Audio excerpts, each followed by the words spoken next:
Welcome to a new edition of the Neon Jazz interview series with jazz pianist and composer Clifford Lamb and producer Jeff Weber on the 2022 CD Blues and Hues, New York.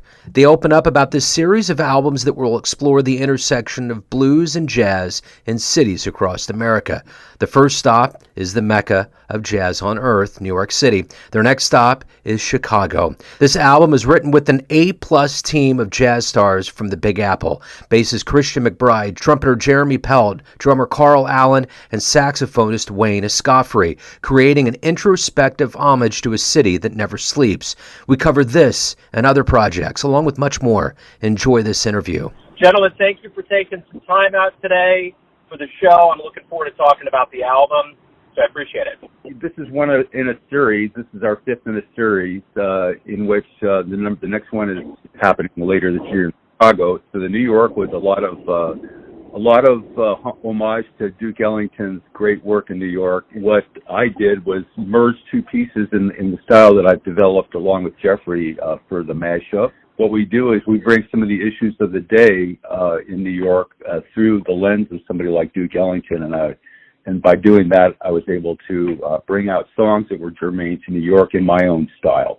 So Jeffrey, he and I have been working together for since 2015. This is our fifth go around here. We're in the process of doing another album as well that we're finishing up later this month. So Jeff and I have a bit of a track record. We're looking forward to continuing that relationship. So. It's interesting about the recordings of Clifford because we make records 5 to 2 tracks. We capture a performance rather than manufacture one. And that's really crucial when it comes to spontaneity and creativity. A lot of times, even though the song is well written and well conceived and well charted, it becomes a collaborative effort between Clifford and the musicians as they strive for the best versions of themselves. And Clifford has an open door policy in terms of allowing them to contribute in the way that they see fit in order to benefit the album the most. This is a very dangerous way to make a record like 2 tracks because simply there is no net. What you hear is what actually happened in that moment. It's pretty exciting. Not too many performers can actually pull that off. But Clifford is one of those that is fearless, and we have a lot of fun, and it can be daunting at times. We still love the process, and we love the way the results turn out. And obviously you can't do this alone, so talk to me a little bit about the players on the album and how you picked them to be a part of this project.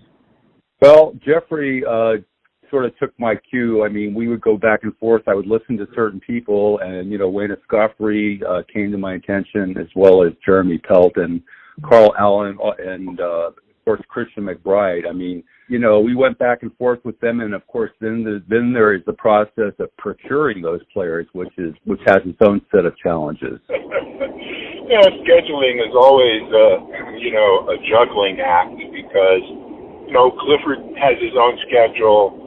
Some of the more well-known players have their own schedule. We try to fit it in between their tours, the studio's availability, our travel plans, the engineer's availability, and leaving Clifford enough time to write the music and do the research that he does on each of these projects. It's definitely a jigsaw puzzle that we fit together as best we can. That's the other component of this, is that you have to do your homework and you're digging into names that are the original practitioners of this art form, like Duke Ellington and George Gershwin. So talk to me a little bit about how you take the original notions they had and you interpret it the way that you want it to work and have that interplay the way it actually came out on the album with all these players.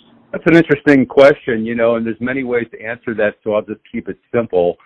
My impression of Duke Ellington was, much more playing related, but then I did, of course, find out a lot about Duke Ellington through my research. And George Gershwin, I grew up with him as well. It's part of my family kind of heritage sort of thing. But, you do as you look up, what the social conditions were in New York, and try to create some sort of a fit between, say, like for the Miles with Duke was, Miles had paid homage to Duke Ellington, said, he was like the history for New York. So, I figured that he could be alongside that. And then going back to your statement about George Gershwin, my thought was simply that those two were working at the time, together in the city. Their regard for each other I didn't know, but they did exist alongside each other. And I think that's worth noting because if you listen to the style, there's a lot of similarities, even though the approach is different, and I think a lot of that is culturally based. So, you learn these things as you go, sort of from an experiential playing standpoint, in addition to which you do some fact-finding about the people and the lives that they led. One of the benefits of being involved in this process with Clifford is I learned so much that I didn't know, and one part of me is ashamed that I didn't know it because I've been doing we've been doing jazz for a long time, and so it comes as a discovery, for me and for Clifford as we kind of dig deep into some of the songs that are representative of the people of the city, and it really makes it rewarding on so many different levels. And I think that this record particularly shows the reverence that Clifford has for musicians like Gershwin and Ellington, and it's homage to New York. I know what I expect or what I hope when I get a CD and I pop it in my CD chamber, or you download an album. There's an expectation, and I think that can run the gamut. But my expectation is going to be different from yours as a producer and an artist. What is your expectation? What is your hope, I guess, is the more accurate way to put it, that the listener gets from this project? What do you want them to feel from it? Well, I want them to get a sense of, just a sense of what I'm trying to convey personally as an artist, my interpretation of New York. I mean, I've had supportive comments such as like, this is exactly like New York. And I'm thinking to myself, well, that's great. I'm still figuring that one out myself. But it's a lot of it's interpretive, as far as that goes. But you want people to have a positive experience. And I'm trying, my effort is twofold. Number one, bring alive the historical aspects of the city and thereby hopefully appreciating the city more through that process. And the second being that people have a sense of style through that and have a positive just music experience at the same time by my interpretation, of those given factors. I think that from my standpoint as a producer, I'm always looking for the way that my artists can supply a sense of emotion from their writing and their playing that is picked up by the audience, by the listener, because, passion and commitment and emotion are the currency that develops a relationship, in my opinion, with the listener. And I think that clearly this record is all about passion, and I think that it does create a wonderful bridge to the ear of the listener. So, the Blues and Hues series that is being put together here, which is like an ongoing kind of a thing, city by city, is a lot of it has to do with preserving the blues tradition in the face of what is a changing landscape for music. There's the newer players. Some of the things that they're doing sort of don't remind me of the blues.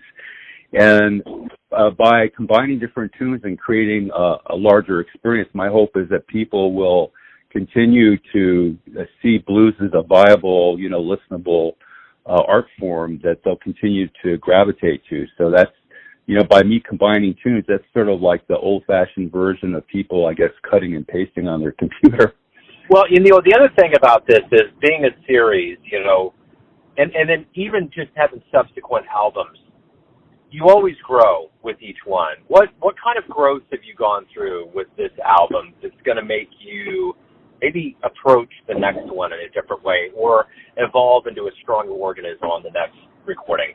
What's interesting about that question is that, there's no one way that things will occur, because a lot of what comes from writing comes from your given situation. Like with this particular album, my father was nearly passing, and there were a lot of things going on. So the album has kind of a reflective feel to it. And so to go back to your question, the next one will be much more up, for example, and we're going to Chicago. It's a blues town. I expect there to be a lot more energy and a lot more expansion, because that's where things are for me right now. There's kind of an expansion going on, So you do learn how to go get to the nuts and bolts of a city, through the continued research for each album.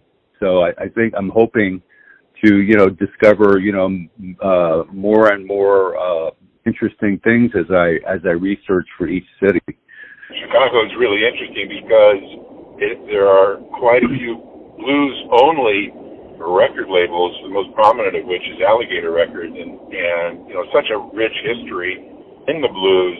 So many wonderful musicians still play nothing but the blues. So I know that Clifford and I are really looking forward to jumping in with both feet on this one. And there's an undeniable backdrop to all of this, which has been the fact that we've lived through this pandemic for a couple of years, and the world of professional musicians has been turned upside down, especially jazz musicians. So now, as we are reemerging and there's more live music and things are opening back up, how does it feel to not only have this record come out, but the prospect of others with things opening up and getting back to what musicians have been used to doing for so long? Well, I'm looking forward to getting out there and of course, getting my message out to as many people as possible. And absolutely, there are more opportunities. I'm playing here on a local level quite a bit, but the larger picture for us is to take this Blues and Hues on the road and gather a cadre of musicians that we can take, throughout the United States and Europe. And we are putting together a core team, through this whole process. To go back to your question, we've been gathering, people that like a core team as we go.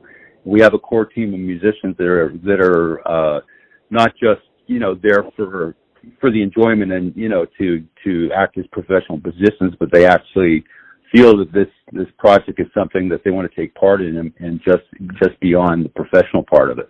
Every musician that we use is a stellar player in his own right and has his own kind of network of people. And when our projects are finished, I've asked each one of them, would you be willing to accompany Clifford as he does music festivals and other live concerts? And to a man, everyone said, yeah, we would love that, because they enjoy the competition, they enjoy the camaraderie, and they walk into the studio and they see great players, and what more can you ask? So give me kind of a preview of the series. I know we have New York, Chicago. Talk to me a little bit about what's next on the horizon for those out there that are interested in where this is going. Okay, well, Blues and Hues in New York was just done, and Chicago's coming up right around Christmas time. We've discussed Los Angeles, we've discussed various cities, but at this point, Chicago is the only tangible one. But Jeffrey has brought up to me the point that, the blues-oriented cities are not just in, they're really everywhere, but there's Memphis, there's various cities. So I can't give you a specific itinerary right now, but we can tell you what I can tell you, and I'd like to just talk about my newest album, which is a piano-centered album.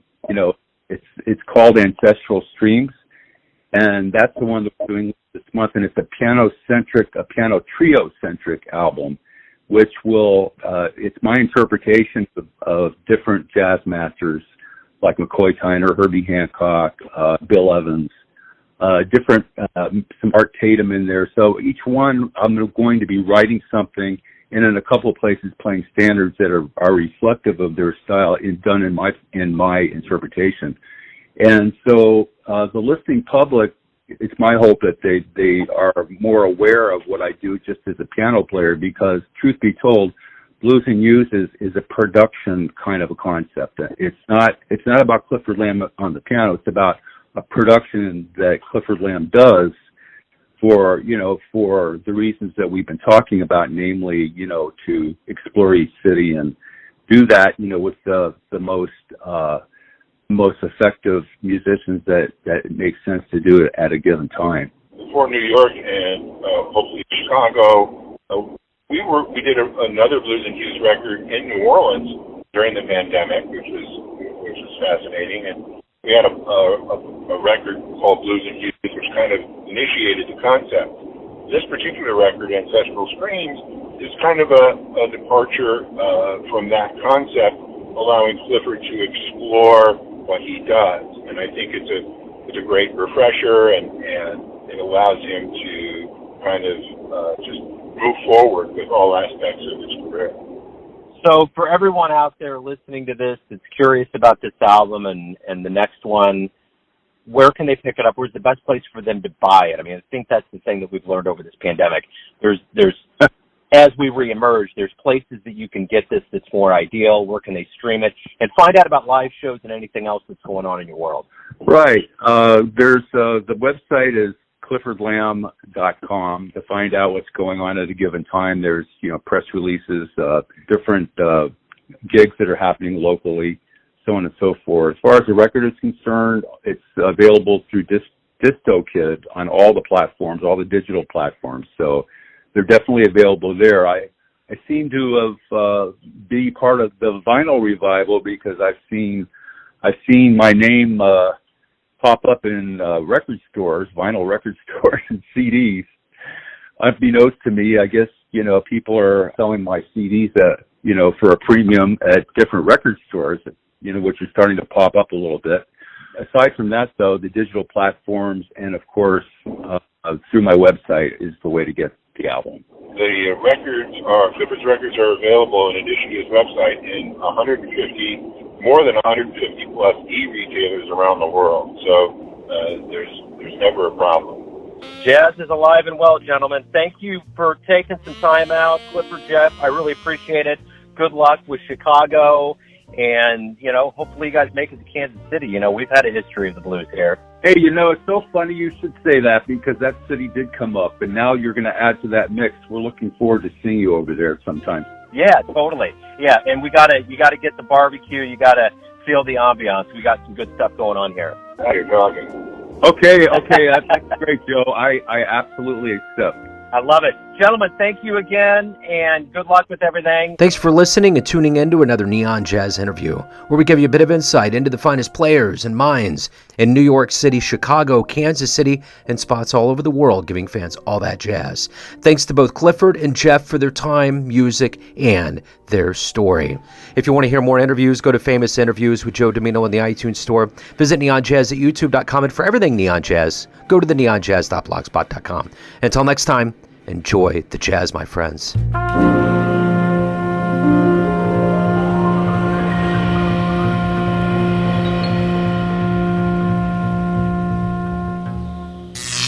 Neon Jazz.